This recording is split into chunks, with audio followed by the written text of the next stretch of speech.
পয়সাই বিষের কারণ, আবার টাকা পয়সাই কিন্তু অমৃতের কারণ। টাকা পয়সা বিষেরও যেমন কারণ, তেমন টাকা পয়সা অমৃতেরও কারণ। আপনি যদি 100 টাকার নোট দিয়ে যদি আপনি একটা সিগারেটের প্যাকেট কেনেন, সেটা আপনার জীবনে বিষ। আর 100 টাকার নোট দিয়ে যদি একটা শ্রীমদ্ ভগবত গীতা কেনেন, তাহলে আপনার জীবন অমৃত। আপনি হাজার হাজার টাকা খরচা করে ফুর্তি করে উড়িয়ে দিয়ে যদি যান, সেটা আপনার জীবনে বিষ। কিন্তু কোনো অংশ টাকার যদি সৎ কাজে, জীব সেবায়, কৃষ্ণ সেবায় আপনি দেন, সেটা আপনার জীবনে উন্নত, অমৃতের কারণ। মৌমাছির দশা যেন আপনাদের না হয় বাবা, এইটা আপনাদের কাছে, আপনাদের কাছে প্রার্থনা। মৌমাছি কেমন করে জানেন? ফুল থেকে মধু আহরণ করে, চাকের মধ্যে জমা করে, কিন্তু সেই মধু তার কপালে কোনোদিন জোটে না। একটা সাধারণ লোক ধোঁয়া দেয়, পালিয়ে যায় মৌমাছি, চাক ভেঙে নিয়ে ব্যবসা করে নেয়। তোমরাও যদি মনে করো যে শুধুমাত্র টাকা ইনকাম করবে, জমাবে, তাহলে তোমাদের সম্পত্তিও 12 ভূতি খাবে। সেটা যেন না হয়, তাই আপনারা জীবের সেবায়, দশের সেবায়, কোনো অনাথ আশ্রম, কোনো বৃদ্ধাশ্রম, কোনো গরিব মানুষ, কোনো স্টেশনে ভিখারি, সবাইকে যদি আপনি দিতে পারেন, তাহলে আপনার সেবা হবে, আপনার অমৃতময় জীবন হবে। তাই এই কর্তৃপক্ষের ভক্তরা আপনাদের কাছে যাবে, আপনারা প্রাণ ভরে একটু দান দেবেন। আর তার আগে এই আসর থেকে আমি দান দেওয়াটা শুরু করলাম। আসর থেকে শুরু হলো নিতাই গৌর প্রেমানন্দে হরি বল। এইবার আপনাদের চরণে গেলে আপনারা দেবেন, প্রাণ ভরে দান দেবেন। হ্যাঁ, আর একটা কথা বলি, আমার গান শুনে যদি মনে হয় যে বাহ, পদ্মবালসের গানটা খুব ভালো লাগছে, পদ্মবালসকে 10টা টাকা দিয়ে আসি, খবরদার আমাকে দেবেন না। আমার গান ভালো লাগলে টাকাটা আমাকে না দিয়ে টাকাটা ওই কমিটির ভিক্ষার আঁচলে দিন, তাহলে ওরা অনেক খুশি হবে, অনেক বেশি অনুপ্রেরণা পাবে, ওদের অনেক বেশি সাহায্য হবে। প্রাণ ভরে একটু দান করবেন। আমার কর্তৃপক্ষের ভক্তরা আপনাদের কাছে যাচ্ছে, চলুন জয় নিতাই। কৃষ্ণ বৃন্দাবনে এইভাবে সখাদের সঙ্গে লীলা করলেন 11 বছর 10 মাস 26 দিন। 11 বছর 10 মাস 26 দিন লীলা করার পর বৃন্দাবনে অক্রূর রথ নিয়ে এসে হাজির হলো। রথ নিয়ে এসে হাজির হলো, কৃষ্ণ নামক চাঁদটিকে ছিনিয়ে নিয়ে বৃন্দাবনের আকাশ থেকে চলে গেল মথুরায়। শুরু হলো বৃন্দাবনে মাথুর বিরহ। এই মাথুর বিরহে বাবা মাও যেমন কেঁদেছিল, রাধারানীও যেমন কেঁদেছিল, তেমনি সখারা কিন্তু কেঁদেছিল শ্রীরাম সুদাম। কৃষ্ণের ভালোবাসায়, কৃষ্ণের প্রেমে এমন পাগল হয়ে গেছিল এই সুদাম যে একটা গরু যদি আসতো, গরুটার পর্যন্ত গলা জড়িয়ে ধরে বলতো, ওরে গরু, তুই বলতে পারিস আমার রাখাল রাজা কৃষ্ণ কোথায় রয়েছে? একটা মানুষ যদি একটা গরুর সঙ্গে কথা বলে, তাহলে বোঝা যায় যে সেই মানুষটার মতিভ্রম হয়েছে। তখন সুদামার বাবা মোটক মনে মনে ভাবলো যে আমার ছেলেটা কি তাই পাগলই হয়ে যাবে? না, পাগল আমি হতে দেব না। এই বলে আজকে মোটককে পাঠিয়ে দিল নিজের ছেলেকে ওই শান্তিপন মুনির আশ্রমে। কেননা শান্তিপন মুনির আশ্রমে তখন কৃষ্ণ আর বলরাম পড়াশোনা করছে। শান্তিপন মুনির আশ্রমে গেল, আশ্রমে গিয়ে পড়াশোনা করতে লাগলো সুদামা। কৃষ্ণের সঙ্গে দেখাও হলো, আবার কৃষ্ণের সঙ্গে পড়াশোনাটাও হলো। রথ দেখা, কলা বেচা, 2 কাজ হয়ে গেল। এইবার শান্তিপন মুনি জিজ্ঞাসা করলেন যে তোমরা কি শিখতে চাও? বলরাম, তুমি কি শিখতে চাও? বলে আমি শুধু ঝগড়া মারামারি, আমি গদা বিদ্যা, আমি যুদ্ধবিদ্যা শিখতে চাই। যুদ্ধবিদ্যা তুমি শেখো। কৃষ্ণ, তুমি কি শিখতে চাও? কৃষ্ণ বলছে, গুরুদেব, আপনার আশ্রমে যে 64 কলাবিদ্যা শেখানো হয় সবগুলোই আমি শিখতে চাই। বলে বেশ, তাই হয়। আর সুদামা, তুমি কি শিখতে চাও বাবা? বেদ বিদ্যা শিখতে চাও। ঠিক আছে, বেদ বিদ্যা অধ্যয়ন করতে গেলে আগে তোমাকে 9টা গুণের অধিকারী হতে হবে। ব্রাহ্মণ মানেই গলায় পইতে ঝুলিয়ে দেওয়া নয়। গলায় পইতে থাকলেই যে সে ব্রাহ্মণ, এটা সম্পূর্ণ ভুল কথা। গীতার শ্লোক অনুযায়ী 9টা গুণের অধিকারী যে হয় সেই হলো ব্রাহ্মণ। তাহলে 9টা গুণ কি কি? সমদম তপো শৌচ খান্তি রাজ্যমেব চ জ্ঞান বিজ্ঞানম নাস্তিক্যং ব্রহ্মকর্ম স্বভাবজম। সম মানে নিষ্ঠা, দম মানে সংযম, সমদম তপ মানে তপস্যা, শৌচ মানে পবিত্রতা, খান্তি মানে ক্ষমা করার বৈশিষ্ট্য বা স্বভাব, আর্জবম মানে সরলতা, জ্ঞান মানে শাস্ত্র জ্ঞান, বিজ্ঞান মানে বিশেষ জ্ঞান, আস্তিক্যম মানে ভগবানের প্রতি অগাধ বিশ্বাস। এই 9টা গুণ থাকার দরকার তার মধ্যে, তবেই সে ব্রাহ্মণ হবে। সুদামা চলো পড়াশোনা শেখো। বেদ বিদ্যা অধ্যয়ন করছে সুদামা আমাদের শান্তিপন মুনির আশ্রমে। এই শান্তিপন মুনি জানতো যে কৃষ্ণ আর সুদামার বন্ধুত্ব অত্যন্ত গভীর। পৃথিবীতে বন্ধু সবাই তো প্রকৃত হয় না। এখনকার দিনে বিশেষ করে স্বার্থপর বন্ধু আপনার চারিদিকে ঘোরাফেরা করছে। সবাই স্বার্থপর, নিজের স্বার্থ যতক্ষণ আপনার দ্বারা পূরণ হবে তখন সে আপনার বন্ধু, যখন স্বার্থ ফুরিয়ে যাবে সেই বন্ধুই পালিয়ে যাবে। ওই জন্যে শান্তিপন মুনি জানতো যে কৃষ্ণ আর সুদামার বন্ধন কত অটুট, আমাকে একটু পরীক্ষা নিতে হবে। এই জন্য পরীক্ষা করার জন্য একদিন শান্তিপন মুনি এসে বলল, ও কৃষ্ণ সুদামা, তোমাদের গুরুমা বলছে যে রান্নাঘরে জ্বালানির কোনো কাঠ নেই, ওই যে দেখা যাচ্ছে সামনে জঙ্গল, জঙ্গল থেকে তোমরা একটু শুকনো কাঠ কেটে নিয়ে এসো।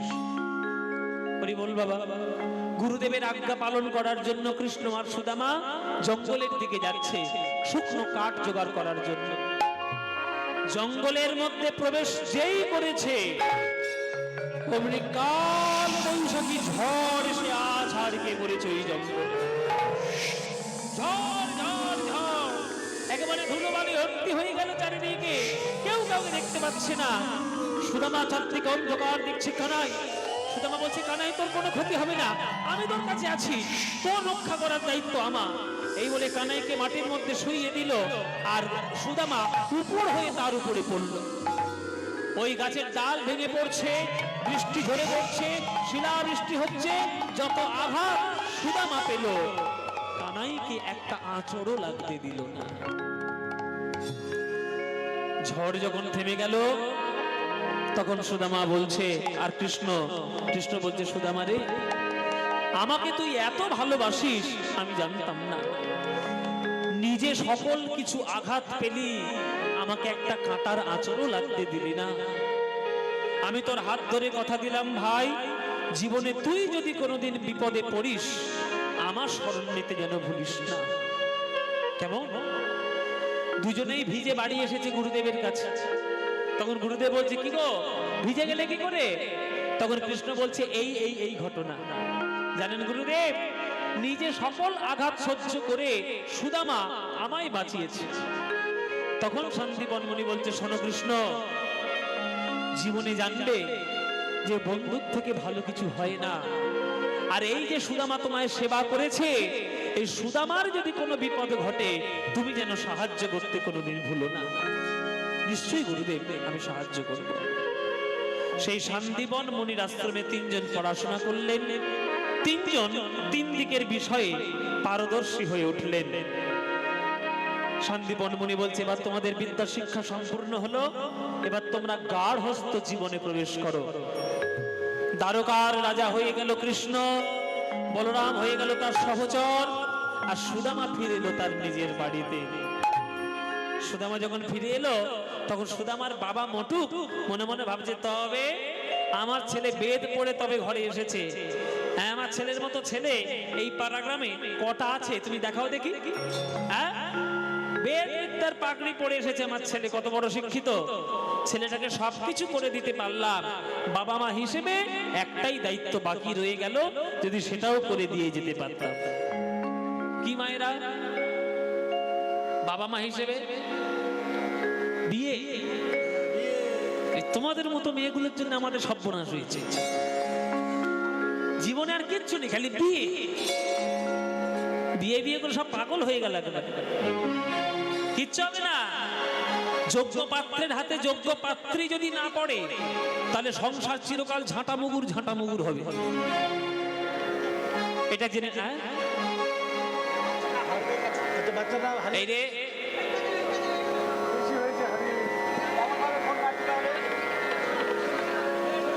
এই বাচ্চা কার বাচ্চা নিয়ে যাও এখানে। এই বাচ্চা কার? এই বাচ্চার মা কোথায় গেল? আছে তো কই? ও ফোনে ব্যস্ত। এই হয়েছে একটা কাল। ফোন, বাচ্চা যেমন ফোনে পাগল, মা বাবাও তেমনি ফোনে পাগল। উফ, বাবা রে বাবা রে বাবা। এই বাচ্চাকে সঠিকভাবে মায়ের কাছে দিয়ে সব। এই সে মা কই? সে মাটা কই? সে মাটা কই? মুখটা দেখাও। তুমি হাতটা তোলো। কে মা? যে মা? তুমি এদিকে এসো, তোমার সব ব্যবস্থা হবে। এদিকে এসো। বাচ্চা ছেড়ে দিয়ে নিশ্চয়ই ফুচকা খেতে গেছিল। এই যে বাচ্চাকে নিজের কাছে রাখো মা। তোমার বাচ্চা হারিয়ে গেলে তোমার সর্বনাশ, আমাদের কি নয়, তোমার সর্বনাশ হবে। ঠিকভাবে বসো। এত ভিড় হয়ে গেছে আজকে যে কে কোথায় যাবে কোনো কুল কিনারা খোঁজ করতে পারছে না। বসো বসো। আচ্ছা, আমাদের বিষয় আমরা ফিরি। যে সুদামা যেমন পাত্র, সুদামার সঙ্গে যোগ্য পাত্রী চাই। তাই যোগ্য পাত্রী খোঁজার জন্য ঘটক নিযুক্ত হলো। এই ঘটক মশাই, এই হচ্ছে ঘটক। ও মায়েরা, এইটা হচ্ছে ঘটক। এইটাই ঘটক। আমার স্বপ্নে এই করেছে, এইটাই করেছে বাবা। আপনারা মুখটা চিনে রাখুন। দারুণ ঘটক।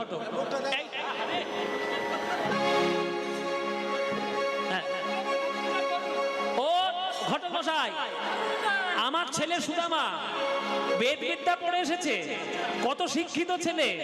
আমার ছেলেটার জন্য একটা বৌমা জোগাড় করে দিন। হ্যাঁ, একটা ভালো পাত্রী জোগাড় করুন। হ্যাঁ, তো চারিদিকে খোঁজাখুঁজি শুরু হয়ে গেল। সুদামার বউ কে হবে, সুদামার কন্যা কে হবে, মানে পাত্রী কে হবে, সেটা খুঁজতে খুঁজতে খুঁজতে খুঁজতে একটা মেয়ে পাওয়া গেল। তার নাম ছিল সুশীলা। আচ্ছা, এইখানে বলে দিই, সুদামার স্ত্রীর নাম নিয়ে কিন্তু বিতর্ক আছে। অনেকে অনেক ধরনের নাম বলে। অনেকে বলে বসুন্ধরা, অনেকে বলে কুচেলা, আবার অনেকে বলেন সুশীলা। আমি বিতর্কের মধ্যে যাচ্ছি না, আমি একটা নাম ধরেই নিলাম। সর্বজন মিলিত যে নামটা শোনা যায় সেটা হচ্ছে সুশীলা। সে সুশীলার সঙ্গে সুশীলার সঙ্গে বিবাহ ঠিক হলো সুদামা। বিশেষ ঘোষণা, জগদীশ তোমার সাউন্ড সিস্টেমটা অবিলম্বে ঠিক করো। এটা বারে বারে বলা সত্ত্বেও এই ধরনের কাজ করছো কেন? তোমাকে ফোনে পাওয়া যাচ্ছে না। অবিলম্বে সাউন্ড সিস্টেমটা ঠিক করে দাও। জয় নিতাই। সুশীলার সঙ্গে সুদামার বিবাহ স্থির হলো। মায়েরা, একটা শাস্ত্রের কথা শুনে নিন। আমরা এখনকার দিনে জাগতিক কামনা বাসনায় তাড়িত হয়ে আমরা বিবাহটাকে একটা ছেলে খেলা বলে মনে করে নিয়েছি। কিন্তু বিবাহটা ছেলে খেলা নয়। বিবাহটা হলো পিতৃপুরুষদেরকে তর্পণ করার একটা রাস্তা, যে বংশ পরম্পরায় তাদের মুখে জল এবং আত্মার শান্তির কামনা, এটার জন্য বিবাহ করা। যদি তুমি বিবাহ করতে না চাও সেটা আলাদা কথা, সেটারও শাস্ত্রে বিধান রয়েছে যে সন্ন্যাসী হয়ে গিয়ে তিনি জগতের কল্যাণের জন্য জগতে সবকিছু করতে পারে। কিন্তু তুমি যদি সংসারী হও তাহলে বিবাহটা যেন ছেলে খেলা না হয়, বিবাহটা যেন পিতৃপুরুষদেরকে উদ্ধার করার জন্য, কৃষ্ণ ভক্ত সন্তান জন্ম দেওয়ার জন্যই বিবাহ করা। আপনার সন্তান যেটি জগতে আসবে সে যদি কৃষ্ণ ভক্ত না হয় তাহলে সেই পুরো বংশ কিন্তু উদ্ধার হবে না। হ্যাঁ, কৃষ্ণ ভক্ত সন্তান চাই। তাই সুদামা সুশীলার বিবাহ স্থির হলো। হ্যাঁ, আনন্দিত মনে বাহার বিবাহ হইল, আনন্দিত মনে বাহার বিবাহ হইল, আনন্দিত মনে বাহার বিবাহ হইল, আনন্দিত মনে বাহার বিবাহ হইল। দেখুন, সুশীলা সুদামা আনন্দিত মনে, এদের মনে হয় বিয়ে হয়নি, কিচ্ছু জানে না। এবার শুরু করেছে, এইবার শুরু করেছে। এই উলুধ্বনিটা কি আমার ঠাকমা এসে দেবে? বিবাহ সময় কি দিতে হয়? যদি দাং হৃদয় যান মামা তদস্তু হৃদয় যান তব, যদি দাং হৃদয় যান তব তদস্তু হৃদয় যান মামা। আনন্দিত মনে বাহার বিবাহ হইল, আনন্দিত মনে বাহার বিবাহ হইল, সুশীলা রে লইয়া সুদামা গৃহেতে আসিল, সুশীলা রে লইয়া সুদামা গৃহেতে আনন্দিত মনে দেহ আর বিবাহ হচ্ছে। এবার যারা ভক্তগণ তারা সবসময় চেষ্টা করবে যে ভক্ত হোক, কৃষ্ণ পদে মতি হোক। তাই ওগো আনন্দমার ধরে না রে, আনন্দমার ধরে না রে, সুদামার বিবাহ কালে আনন্দমার ধরে না রে, সুদামার বিবাহ কালে তারা উলুধ্বনি সবাই বলে,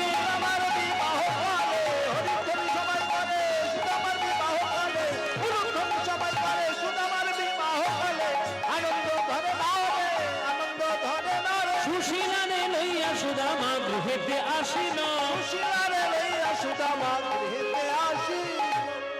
বিবাহ হলো আনন্দে, আনন্দিত মনে বিবাহ হলো।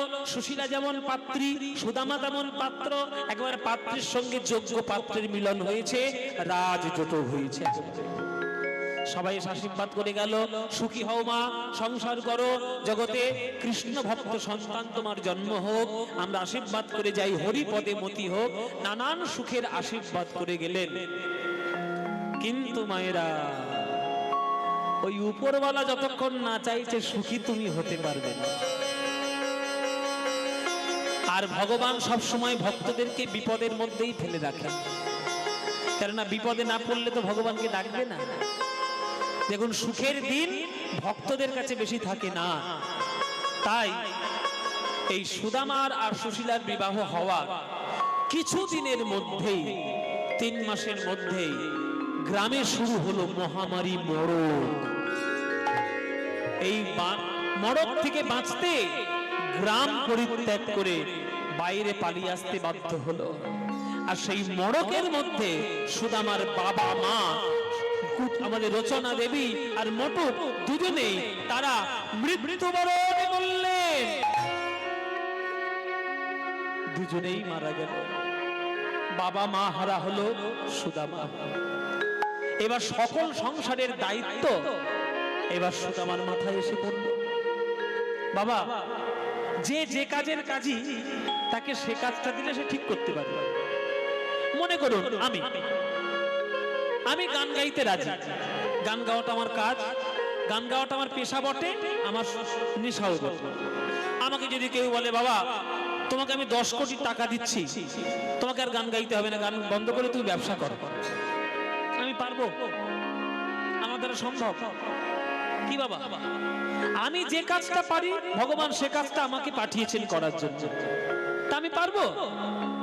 সুদামা ঋগ্বেদ জানে, সামবেদ জানে, যজুর্বেদ জানে, অথর্ববেদ জানে, তিনি পুরাণ জানেন, পড়াশোনা জানেন। হঠাৎ করে তার যদি চাল ডাল আলু তেল পটলের খোঁজ নিতে হয়, তারা শাস্ত্রপাঠ থাকবে? পাচ্ছে না। কিন্তু কি করবে, সংসারে কেউ নেই, বাবা নেই, চলে গেছে।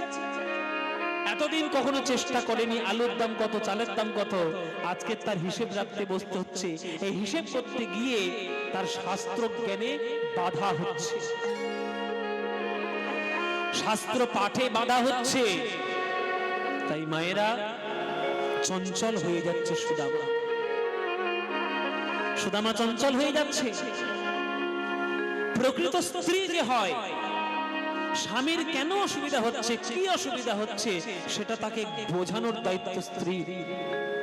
ওই জন্য স্ত্রীর নাম দেওয়া হয়েছে ভারতবর্ষের ধর্মে সহধর্মিণী। নিজের ধর্মটাকে যে সাহায্য করে এগিয়ে নিয়ে যাওয়ার জন্য, সেই হলো সহধর্মিণী। তাই সুদামার কষ্ট দেখে, সুদামার চঞ্চলতা দেখে কষ্ট হচ্ছে সুশীলা, যে আমার স্বামী কিছুতেই সে মন দিয়ে শাস্ত্র পাঠ করতে পারছে না, আমাকে দেখতে হবে।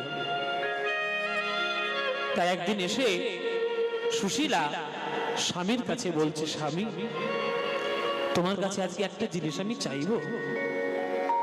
স্বামী, স্ত্রী হয়ে আসার পর থেকে আমি তোমার কাছে মুখ ফুটে কোনোদিন কিছু চাইনি, আজকে যদি তোমার কাছে কিছু চাই তুমি আমায় দেবে স্বামী? সুদামা বলছে, দেখো সুশীলা, তোমার স্বামী আর সেই অবস্থায় নেই যে তুমি একটা শাড়ি চাইবে, গয়না চাইবে, আমি তোমাকে হাসি মুখে দিয়ে দেব। আমি তোমার বড় দরিদ্র স্বামী, আমার কাছে তোমার কাছে কিছু দেওয়ার নেই, কি দেব আমি তোমায়? তখন সুশীলা বলছে, স্বামী তুমি আমায় ভুল বুঝলে, আমি চাইতে এসেছি মানে তুমি ভাবলে যে শাড়ি গয়না চাইবো। তুমি থাকতে আমার শাড়ি গয়নার কি দরকার? আমার শাড়ি গয়নার কিছু প্রয়োজন নেই, শাড়ি গয়নার কিছু প্রয়োজন নেই। আমি দেখতে পাচ্ছি এই দরিদ্র হওয়ার জন্য তোমার মনটা বড় চঞ্চল হয়ে গেছে, তাই তুমি মন দিয়ে শাস্ত্র পাঠ করতে পারছো না। তাই তোমার কাছে আমি আজকের একটা অনুরোধ জানাতে এসেছি। কিসের অনুরোধ সুশীলা? স্বামী, শুনেছি তোমার বন্ধু কৃষ্ণ সে নাকি দ্বারকাধিপতি। তো যাও না, আমার বিশ্বাস তার কাছে গেলে তোমার সকল দুঃখ দূর হয়ে যাবে, আর একটাও দুঃখ তোমার থাকবে না। তুমি তোমার কৃষ্ণের কাছ থেকে ঘুরে আসো স্বামী। কি বলতো সুশীলা? তুমি কি উপদেশ দিচ্ছ? আজ আমি গরিব হয়েছি বলে, আজ আমি দরিদ্র হয়েছি বলে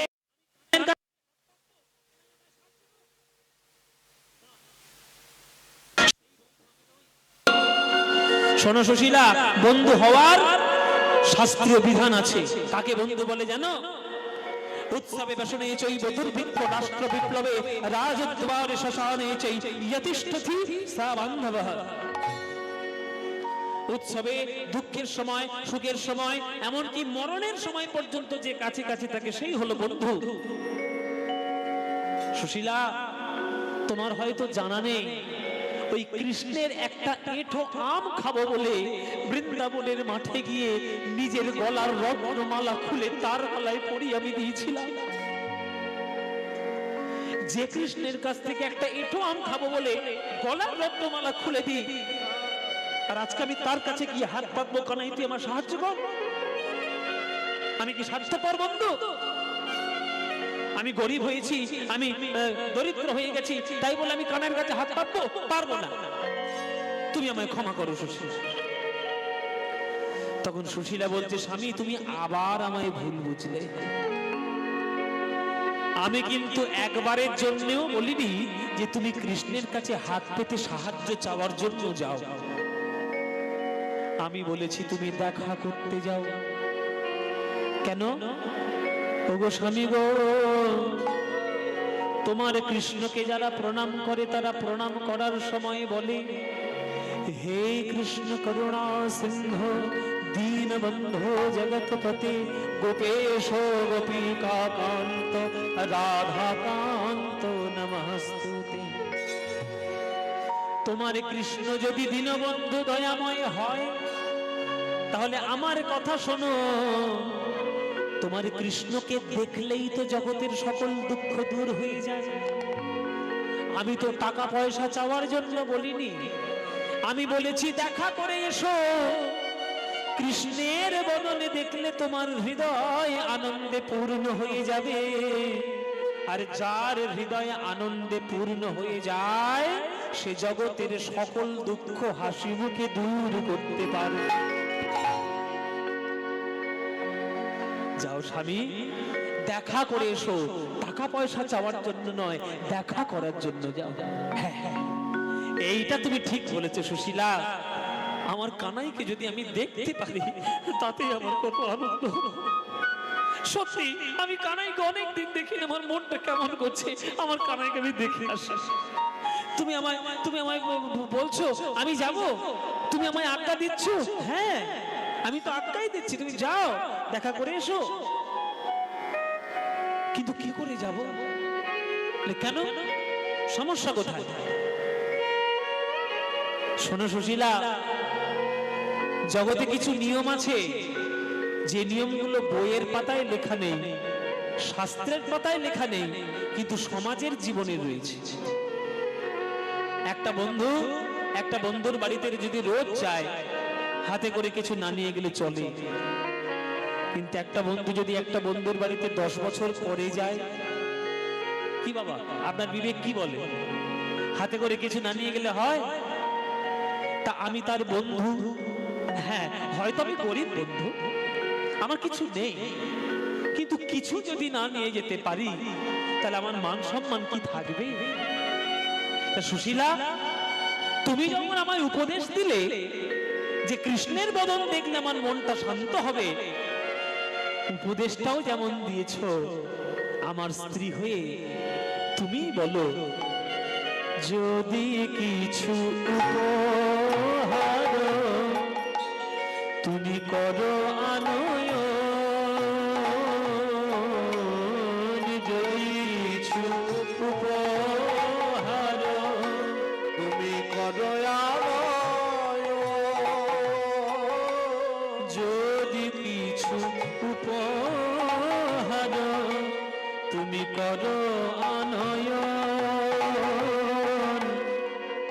তবে আমি করিতে পারি সুশীলা দ্বারকায় গমন, তবে তাই গৌর হরি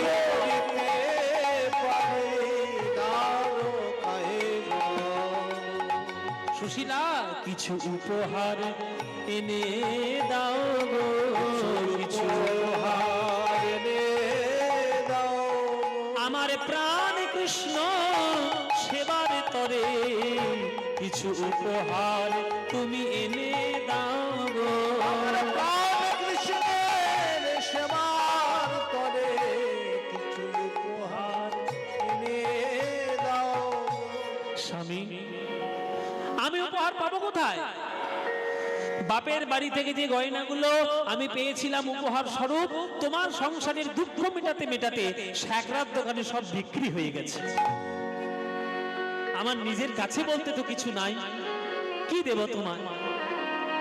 তবে তুমি যখন বড় মুখ করে আমার কাছে চেয়েছো, না দিলে আমারই সম্মান যাবে। তাই শোনো স্বামী, তোমার স্ত্রী হলো ভদ্র ঘরের মেয়ে, আমি ভদ্র বাপের মেয়ে। আজ পর্যন্ত আমি যা করিনি, তোমার কৃষ্ণের জন্য আমি তাই করব, আমি সেটাই করব।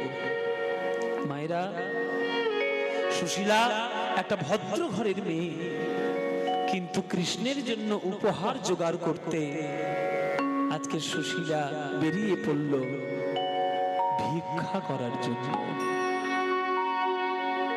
ওগো, তোমরা কিছু আমায় ভিক্ষা দেবে?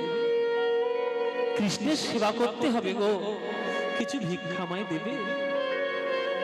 তোমরা ভিক্ষা দাও গো নগরবাসী, ভিক্ষা দাও আমায়।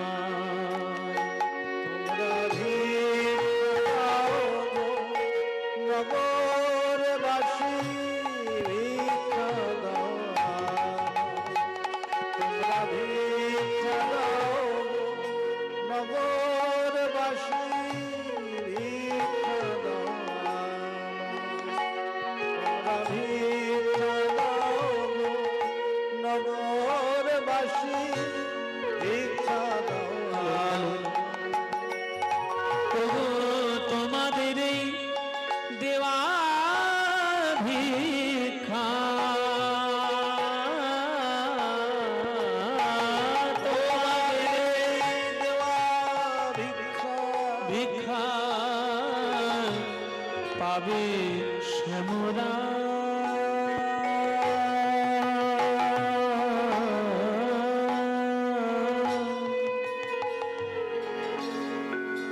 এই দেখো, আমি ভিক্ষা চেয়েছি, ভিক্ষে দিতে এসেছি। আমাকে ভিক্ষা নয় মায়েরা, ভিক্ষা যদি দিতে হয় ওই মন্দিরের দানপত্রে কি ভিক্ষা দিয়ে আসে, দিয়েছে?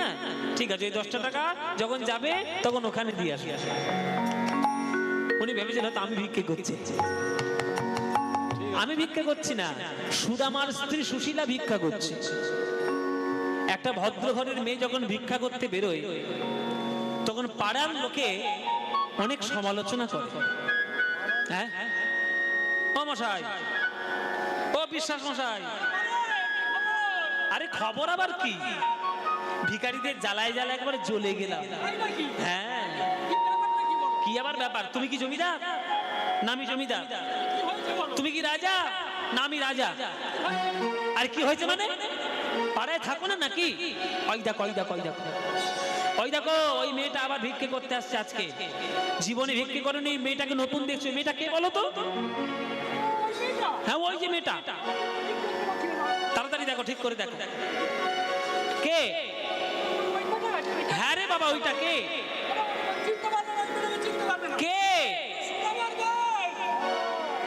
কার বউ? বাবা কানের কাছে কানের পোকা বেঁধে দিল। সুদামার বউ আজকে ভিক্ষা করতে আসছে? ও ওই যে ধর্মপুত্র যুধিষ্ঠিরের বউ। আহা রে, হ্যাঁ, সত্য কথা ছাড়া বলবে না, সত্যবাদী ছাড়া মিশবে না। আমরা তো সত্য কথা বলি না। এই যে আমাদের কাছে ভিক্ষে করতে এসছো, আমাদের দেওয়া চাল হজম হবে? এইরকম নানান কটু কথা পাড়ার লোকেরা শুরু করেছে। সুশীলা গিয়ে করজোরে বলছে, কি বললেন আপনারা? কি ভাবলেন আপনাদের কাছ থেকে ভিক্ষা করে নিয়ে কি আমরা খাবো? না, আমার স্বামী বেদ পাঠ করায়, শিষ্য তৈরি করে,